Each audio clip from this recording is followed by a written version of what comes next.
Antara semua staf yang saya ada, Ali, Abu, Amir, mana satu paling layak jadi leader? Pernah tak awak terfikir benda ni?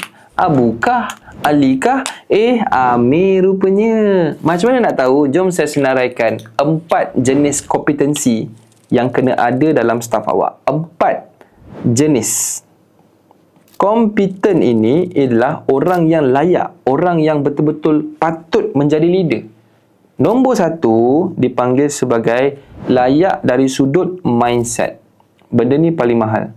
Kadang-kadang kita tak nak orang yang terlampau mindset staff sangat. Bila ada risiko, goyang. Bila ada benda sikit, menangis. Macam, relax lah. Nak jadi leader ni bukan senang. Jiwa kena kental. Kadang-kadang company koyak profit tak apa, tapi jangan mindset leader yang koyak. Kalau mindset leader koyak, habis lah, melingkup lah company tu. So, nombor 1 adalah ketahanan mindset. Kejap lagi saya explain lebih detail. Nombor 2, dia kena ada kompetensi. Layak dari sudut apa? Dari sudut skill set. Beza Mindset adalah benda yang berada di dalam otak. Skill set adalah benda yang ada kat tangan dia. Senang cerita, benda yang dia boleh buat. Skill ni adalah execution power. Kemampuan untuk execute. Mindset pula adalah leadership skill. Dia leadership. Leadership kepada apa? Leadership kepada diri sendiri je. Self-leadership. Sebelum kau nak lead orang, kau kena lead diri kau sendiri. Ni kalau kau pun koyak, mana mungkin kau nak buat staff kau tak koyak? Sebab tu, hanya yang kaya je boleh kongsi kekayaan. Hanya yang betul-betul bahagia je boleh kongsi kebahagiaan. So that's why mindset kita kena kuat dulu. Leadership aura. Boleh kata macam tu lah Dia ada satu aura leadership. Next pula, nombor 3 adalah dipanggil sebagai experience.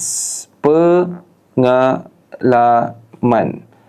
Kadang-kadang ada leader yang mindset cun dah. Memang dia ni banyak baca buku agaknya buku sana, buku sini. Bila borak, semua kod buku-buku padu dia keluar. Dah macam keluarkan hadis. Hadis-hadis dah dia ni. Sebab tu orang baca buku ni mindset dia power. Masalahnya, dengan orang baca buku, kadang-kadang skill set dia tak power. Sembang kuat. Baca buku punya pasal, dia ingat dia bijak sangat. Padahal buku tu hanyalah book smart. Buku belum tentu street smart. Ada pula orang yang dia street smart, tapi tak book smart. Contohnya pun tak nak. Kita nak balance lah kalau boleh. Tapi, kadang-kadang skill dah padu, tapi dia baru je setahun 2. Experience ni guys, dia kebiasaannya ambil masa. Dan berapa lama ambil masa? Experience ni kebiasaannya 5 ke 10 tahun.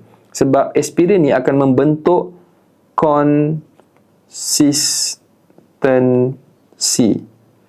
Bukan senang awak nak perform sekejap, tapi lagi susah adalah nak perform konsisten. Experience ni bukan senang tak? So that's why kita kadang-kadang nak tengok leader kita ni kompeten ke tak kompeten. Amir untuk diangkat menjadi leader. Amir jadi leader pula sekarang. Rupanya Amir ni ada kemampuan mindset, skill set, experience. Dan last sekali nombor 4. Nombor 4 ini adalah kemampuan yang paling penting sekali lah kalau tanya saya. Emotional. Sebab tu guys, kita ada IQ dengan EQ. Emotional ni adalah stable emotionally. Dia boleh logical plus emotionally stable. Emotional stability. Dia stable tau. Kalau awak tengok leader-leader yang padu ni, dia tak goyang. Masalahnya, dia tak ada masalah bisnes sangat pun bos-bos ni. Kadang-kadang dia ada masalah personal. Sebab tu saya cakap dengan semua orang, awak kadang-kadang bisnes tak problem pun, personal yang problem. Gaduh dengan wife, tutup bisnes. Gaduh dengan partner, tutup bisnes. Rupanya dia ni ada isu personal. Isu bisnes jarang dibawa ke personal. Tapi isu personal, most of the time, almost 100%, akan dibawa kepada bisnes. Sebab tu, saya tak campur urusan bisnes dengan urusan personal. Bullshit juga. Memang emotional ni, kalau awak tak stable, terselah dekat staff. Staff tengok bos masuk pun, dia gaduh dengan suami dia ni. Bos kita ni hari ni bad mood lah. Macam tu. Sebab emotional tak stable, awak takkan boleh grow. Sebab tu, leader yang padu, dia macam keras, kental, relax, cool. Macam muka spesien pun ada. Muka satu jenis, sebab dia memang relax. Tak yang bergelepur-gelepur tapi tak ada. So, emotionally dipanggil sebagai EQ. Kalau IQ adalah kebijaksanaan awak, emotional conscious, Ada satu lagi dipanggil sebagai EQ. Sebab tu ada orang yang dia bijak IQ tapi gagal dekat EQ. Dan EQ ni sangat penting. Awak akan penat tau dengan leader yang jenis hidup tak tenteram. Bergaduh dengan wife pun nak cerita dengan bos. Bergaduh dengan adik-beradik pun ada masalah. Staff baru tekan sikit pun dah rujuk balik kat kita.